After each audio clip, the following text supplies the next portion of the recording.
کہ میری اینڈنگ جو ہے وہ بڑی شاندار ہونے والی ہے. تو آپ کی اینڈنگ بڑی زبردست ہونے والی ہے. مورس وہ دن نہیں نہ رہے 2019 والے, یہ بھی نہیں رہنے, تو فکر نہ کرو, یہ بھی نہیں رہنے. خدا نے سب کچھ بحال کرنا ہے. دیکھیں ایک بات کی تو گارنٹی میں آپ کو بائبل مقدس میں سے دے دیتا ہوں, یہ گارنٹی میں آپ کو دے سکتا ہوں. گارنٹی اس لیے کیونکہ بائبل مقدس میں لکھا ہے کہ امن کے 3-3.5 سال تو پکے ہیں نا بھائی. باقی سالہ دی میں کوئی گارنٹی نہیں دے سکتا کیونکہ میں نبی نہیں ہوں, لیکن یہ گارنٹی آپ کو ضرور دے سکتا ہوں کہ امن کے جو 3-3.5 سال ہیں وہ تو پکے ہیں, خوشحالی کے ساتھ. پھر ہم نے مورس کے ساتھ کسی ٹور پر چلے جانا ہے, ہم نے پھر چلے جانا ہے, ایسا موجہ مار لیا ہے. آپ کی اینڈنگ بڑی زبردست ہونے والی ہے. پہلی بات بے دل نہ ہو, دوسری بات ہمت نہ ہارے, ایکٹیولی اپنے ڈریمز کو چیز کرے, چوتھی بات اپنے ایمان کے سفر کو جاری رکھیں. بھائی اب یہ گیم ختم نہیں ہوئی. میں کچھ اور بھی کہنے لگا تھا لیکن وہ میں نہیں کہہ رہا, آپ سمجھ گئے. ابھی تو بہت کچھ باقی ہے میرے دوست, سمجھ گئے. ابھی تو بہت کچھ باقی ہے میرے دوست, ابھی گیم ختم کہاں ہوئی ہے, ابھی تو بہت کچھ باقی ہے. اور آخری بات, یقین جانیں کہ بائبل کا خدا اس کڑے امتحان میں سے کامیابی کے ساتھ گزرنے والوں کے ساتھ آنے والے کل میں بہترین قسم کا سلوک کرنے والا ہے.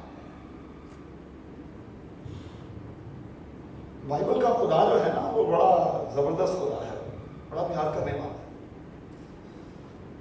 تو عموماً ایسا نہیں ہے کہ آپ تکلیف اٹھا رہے ہیں, سیلریز بھی آپ کی کم ہوئی ہیں, کچھ کی 50%, کچھ کی 30%, کچھ کی 20%. کچھ ایسے ہیں جنہوں نے 6 مہینے کام کیا ہے لیکن جو مالکان ہیں انہوں نے 1 مہینے کی سیلری سے رکھ دی ہے. کچھ بچے ایسے بھی ہیں چرچ کے جن کو ان کے آفیسرز نے کہا کہ دیکھو بھائی بس یہ گروسری کے پیسے ہم سے لے لو, باقی جو ہیں وہ آپ کو ملیں گے, لیکن یہ نہیں پوچھنا کہ کب ملیں گے. تو میں آپ کو یقین دلاتا ہوں کہ جتنی تکلیف میں اور آپ ان دنوں میں بدنی طور پر, روحانی طور پر اٹھا رہے ہیں, اس کا اجر ہمیں ملے گا, پکا ملے گا اجر. وہ خدا ہی کیا جو اپنے لوگوں کی تکلیف کے بعد, دکھ کے بعد ان کو سکھ نہ دے.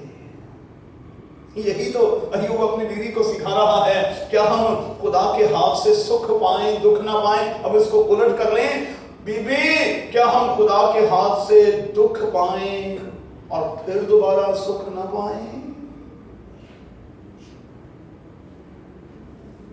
تو پھر آج یہاں سے اٹھتے ہوئے روح کے طور پر ایک دوسرے سے کہتے ہوئے یہاں سے نکلے, ہم نے بہت دکھ پایا ہے لیکن اب ہم بہت جلد خداوند میں بہت زیادہ سکھ بھی پائیں گے. آئیے دعا کریں. اے خداوند تیرے کلام کی ان گہری اور پیاری باتوں کے لیے ہم تیرا شکر, تیرے نام کی تعریف کرتے ہیں.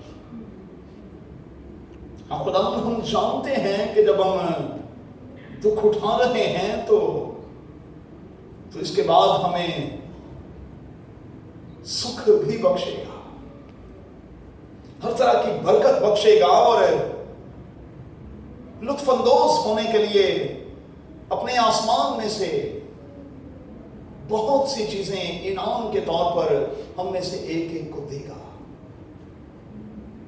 بخش دے خداوند کے دکھ کے اس پارٹ میں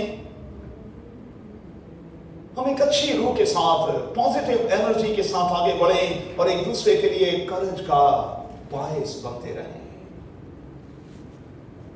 خداوند ہمیں ایسا کرنے کا فضل بخش اپنے بیٹے یسوع کے نام میں, آمین.